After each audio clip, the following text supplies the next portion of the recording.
Hey y'all, I wanted to talk a second about the visual rhetorical analysis sample assignment that I gave you for homework last night. So basically what I wanted to do is I wanted to go ahead and go through it with you. And so what I've done here is I've added a couple things here.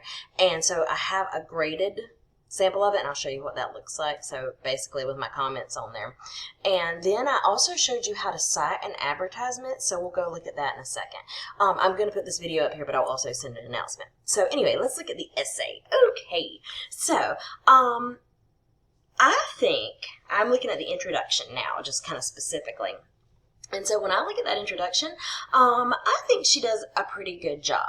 So she started with the obesity epidemic in America. She talked about problems related to obesity, ways to lose weight, which led us to the Bowflex, which led us to the ad, which led us to the rhetoric of the ad. That's kind of how she made that triangle of general to specific. And that's basically what I asked for in the outline, so I'm okay with it.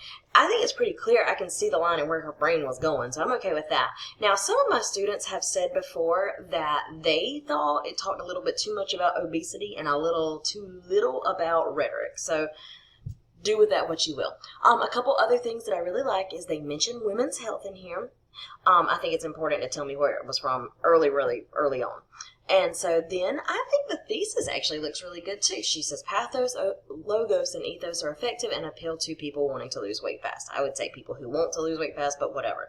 And I also think since she talks about ethos first, I would say ethos, pathos, logos. Why not put it in the same order that you're going to talk about it in? Okay, but so overall, if I look at this, I would say this is the beginning of a good paper.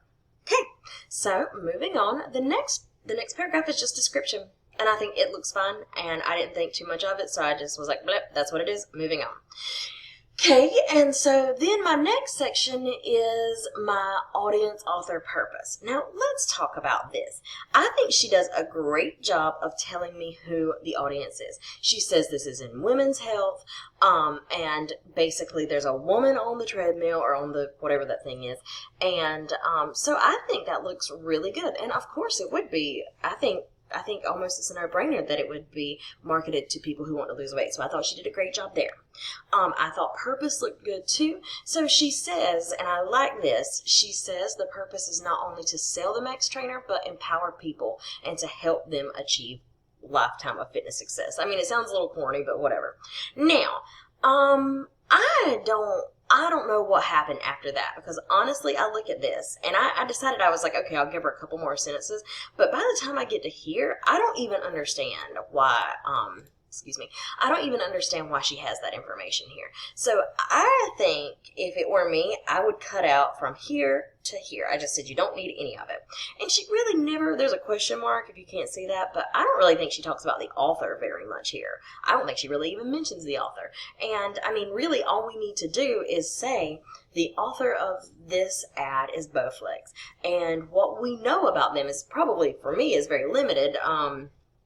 They sell exercise equipment, and it seems like they've been around for a long time, but I couldn't tell you exactly how long. But that's really all I would say for author.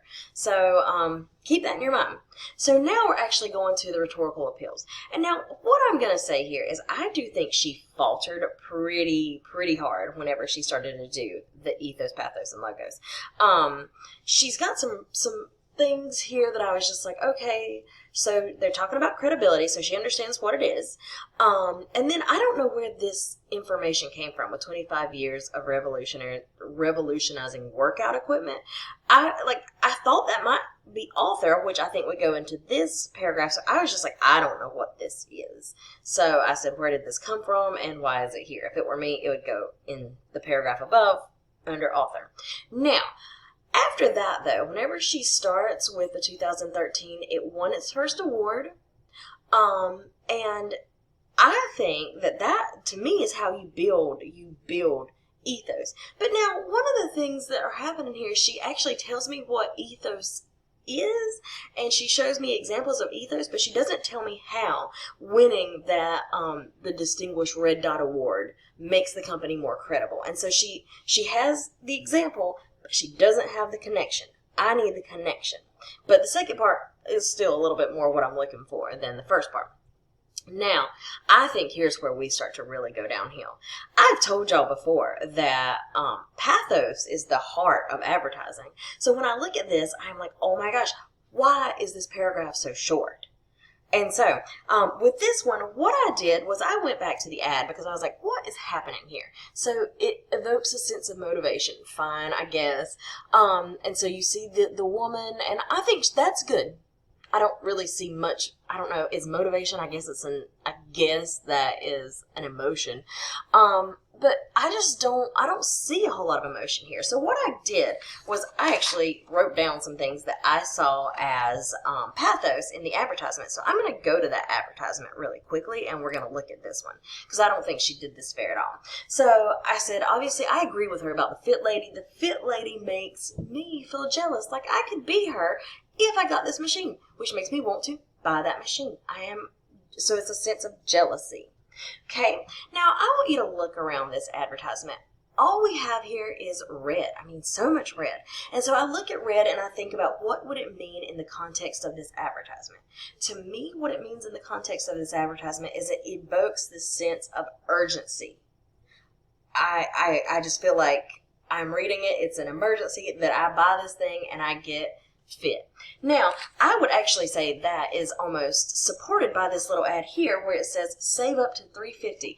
And look at what's in that circle. It says save up to $350 and it says limited time only. So it says call or go online right now, and you do it right now. So there's another sense of urgency, like basically saying that if I don't act fast, this will be gone, and that $350 savings will be gone. So I feel like this whole thing is like, oh my gosh, I feel that I have to do this because of the color and because of the savings. And then I want to look up here at this 14-minute workout. Now, you might think to yourself, well, that feels a little bit like logos. To me, it doesn't, though. I just think it's a short workout, and they're showing you it's a short workout. And so I look at that, and I say, oh, my gosh, it appeals to my sense of laziness, basically. And so what I see happening here is I see 14 minutes. I can do just about anything. So it appeals to my sense of wanting to work out fast, basically. So I think that's really what I see here. So those are the emotions. So I would say jealousy, urgency, and laziness. And I would say that whenever I did this, I know this is in handwriting here, but what I did was I just wrote it down, and I would think this would be probably closer to half a page when I actually wrote it out and wrote something kind of clear. So that's my thoughts on that. So I really do not think this is an effective paragraph at all. Okay? However, I do think she understands rhetoric, and I think she's getting there. I just don't think she gives me enough. So when I say that, I don't think the student is a dum-dum by any stretch of the imagination. I just think that she does not really break it down enough. And I think she knew how, she just didn't.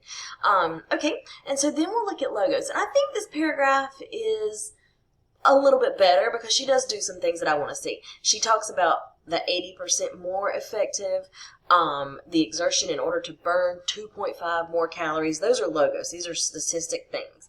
And so I don't care that much about the 14 because I really do think that goes in pathos. And then she also talks about this independent university study, which I don't even know what that is. That don't sound like anything to me, but whatever. So I think that's fun.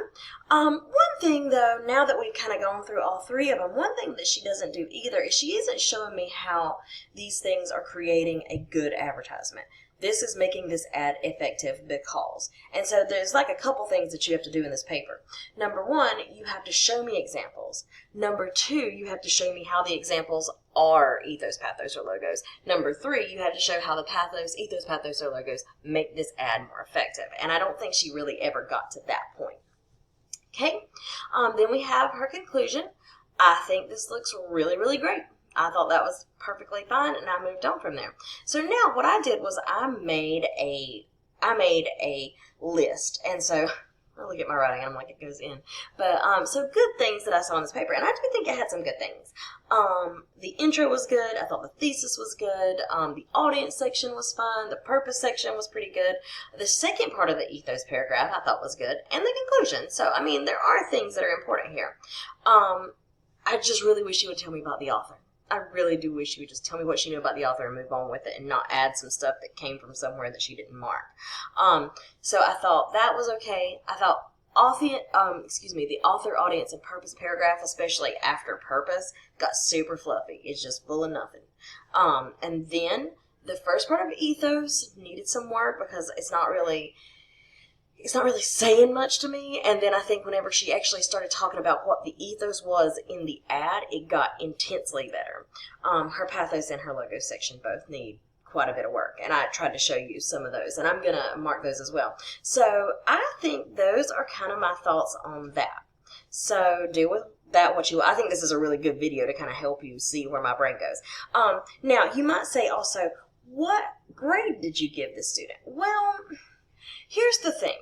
The whole paper is about understanding ethos, pathos, and logos. So when I see all of those sections need work, it's a little bit more important than her having a good intro and conclusion in my book. So I would say I would probably mark that a little bit lower because she doesn't have the pathos and logos like I'd like to see, I would say I would put this in low B country. Maybe high C country is where I'm looking at. So just kind of, if you're really listening to what my brain's going through. Okay, so there's that, and then I want to show you this last thing, how to cite an advertisement, because you will need to cite it in your paper. So I just have a little document on how to cite that. And so basically you'll have the title of the advertisement, and you title it however you want to. It doesn't probably have a clear title. So the sample says Louis Vuitton advertisement.